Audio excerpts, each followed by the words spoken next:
Բարձր, շնորհակալություն։ Գործի հետ կապված նախ քաղաքացիական գործի շրջանակներում ներկայացրել եմ Նարինե Մեսրոպյանի շարքի ընդհանրավարության բոլոր դատական ակցիաներում, այս պահին էլ քրեական գործի շրջանակներում հանդես եմ գալիս որպես Նարինե Մեսրոպյանի պաշտպան։ Ինչու եմ կարճ նախաբան ներկայացնում, ցույց տալու համար, որ գործի դատավարական նախապատմությունը առաջինից օրվանից Նարինե Մեսրոպյանի հետ միասին փորձել ենք վերականգնել իր խախտված իրավունքները։ Ես ներկայացնեմ կարճ նախապատմություն, թե ինչ է իրականում տեղի ունեցել, եւ տվյալ դեպքում, երբ որ 1 տարի առաջ էինք քննարկում Նարինե Մեսրոպյանի հետ, մտածում ենք, որ ուղղակի դեպքերն ու դեմքերը համընկնել են եւ տվյալ դեպքում իրադարձությունները, որ տեղի էին ունենում մեր քաղաքացիական գործի դատական նիստերի եւ դատական ակտերի նախորդող 1-2 օրվա ընթացքում մտածում ենք պարզապես ուղղատիպություն։ Եվ արդյունքում, երբ որ այսօր դատական նիստ ունենք, մենք այսօր ժամը 4-ին դատական նիստ ունենք Շիրակի մարզի ընդհանրավարության դատարանում, Գյումրու նստավայրում, արդեն իսկ շատ հարցերի պատասխան պարզվել է եւ պարզ է դարձել, թե ինչ է տեղի ունենում։ Մասնավորապես, երբ 2019 թվականի փետրվարի 1-ին դատախազի կողմից միջնորդագիր ներկայացվեց Շիրակի մարզպետին, որպեսզի աշխատանքից ազատվի Նարինե Մեսրոպյանը, այդ ժամանակ դեռևս կարելի ասել իրադարձությունների մի զգալի մաս ստվերում էին գտնվում եւ մենք չենք տիրապետում, թե ինչու է այդ հաջորդականությամբ հենց պայմանավորված։ 2019 թվականի փետրվարի 28-ին մարզպետը հրաման է կայացնում, որով լուծվում է աշխատանքային պայմանագիրը եւ աշխատանքից ազատվում է Նարինե Մեսրոպյանը։ Նշված հրամանը վիճարկում ենք դատարանում, առաջինացիային դատարանում 4 տարբեր հիմքերով, մասնավորապես ամենակարևոր հիմքերից մեկը այն էր, որ խտրական վերաբերմունք է դրսևորվել Նարինե Մեսրոպյանի նկատմամբ,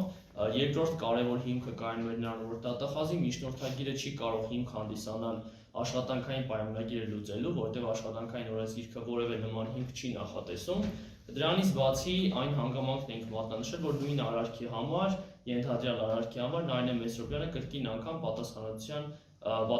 է ենթարկվել եւ աշխատանքից ազատվել է։ Առաջին ակցիայի դատարանում, երբ 2019 թվականի հուլիսի 4-ին վճիռ պետք է արդեն կայացվեր, նիստից մի քանի օր առաջ 2019 թվականի հունիսի 29-ին հարուցվում է քրեական գործ։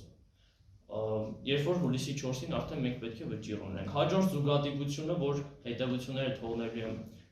ունկնդիրներին, 2019 թվականի հոկտեմբերի 4-ին մենք ակնկալում ենք վերաքննիչ քաղաքացիական դատարանի կողմից որոշման կայացում, դրանից մի քանի օր առաջ սեպտեմբերի 25-ին Նարինե Մեսրոպյանը ներգրավում է որպես մեղադրյալ։ Դրանից հետո, երբ որ բողոքարկվում է Վճռաբեկ դատարան, 2019 թվականի նոյեմբերի 27-ին Վճռաբեկ դատարանը մարզպետի Շիրակի մարզպետի Վճռաբեկ բողոքը վերադարձնում է եւ նոյեմբերի 27-ին, երբ որ վերադարձնում է, բնականաբար մի քանի օր պետք է լինի, անհրաժեշտ կլինի, որպեսզի անձը ստանա նշված փաստաթուղթը փոստային ծառայության միջոցով եւ դեկտեմբերի 4-ին, այսինքն դրանից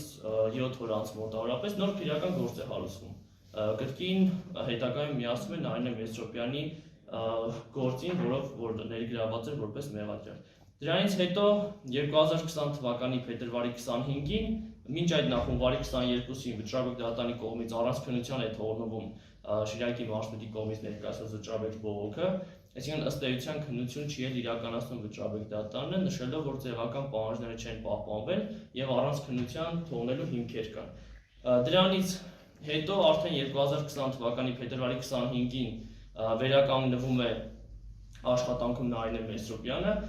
եւ ինչու հենց այդ օրը, դրանից 1 օր անց 2020 թվականի փետրվարի 26-ին Շիրակի մարզի ընդհանրավարության դատարանում մենք քրեական գործի շրջանակներում ունենք նշանակված հերթական դատական նիստ, առաջին դատական նիստը։ Եվ 1 օր հետո արդեն Շիրակի մարզի ընդհանրավարության դատարանում դատախազների կողմից այն պայմաններում, երբ որ թե ես, թե իմ վստահորդը Նարինե Մեսրոպյանը դատական նիստին չէին ներկայացել հարգելի պատճառներով, ներկայացնում են կալանքի միջնորդություն։ Բանավոր կարգով առնվազն փորձում են ներկայացնել կալանքի միջնորդություն եւ հիմքում նաեւ դնում են այն հանգամանքը, որ Նարինե Մեսրոպյանը վերականգնվել է աշխատանքում։ Այսինքն ստացվում է դատական ակտի հիման վրա փետրվարի 25-ին վերականգնվում է աշխատանքում, 26-ին միջնորդություն է ներկայացում, որտեղ վկայակոչվում է 1 օր առաջվա վերականգնումը։ Այսօրվա դատական նիստում այդ հարցը քննարկման առարկա է լինելու եւ բավականին հետաքրքիր է լինելու, կարծում եմ։ Խաղաղման միջոց է ընտրել։ Խաղաղման միջոց է փոփոխման հարց է բարձրացվել մեղադրողների կողմից, նշելով, որ ստորագրություն չհեռանալու մասին է, որը կիրառվել է այս պահին, եւ մի քանի ամիս շարունակ է, ինչ Նարինե Մեսրոպյանը մեղադրելի կարգավիճակ ունի, սակայն խափանմիջոցի պայմանները որևէ կերպ չեն խախտվել նրա կողմից, եւ խափանմիջոցը ավելի խիստ խափանմիջոցով փոխելու միջնորդություն ներկայացնելը կամ դրա փորձը գտնում ենք, որ ամբողջությամբ անհիմն է, դատանում արդեն կտեսնենք, սպասենք դատանի դատական ակտի կայացմանը, եթե այդ հարցը կրկին մեղադրողները բարձրացնեն։ Եվ այս բոլոր զուգադիպությունները, երբ որ աշխատանքային վեճի առանցքային հարցերի քննարկման ժամանակ այդ օրերի նախորդող լինում են, մեզ համար սկզբում մտածում ենք, որ զուգադիպություն է պարզապես, հիմա արդեն չենք մտածում, որ զուգադիպություն է, որովհետև զուգադիպություններ այդքան շատ չեն լինում։ Երբ որ առաջին այցյանի դատական ակտին է նախորդվում, վերաքննիչ դատանի, վճռաբեկ դատանի,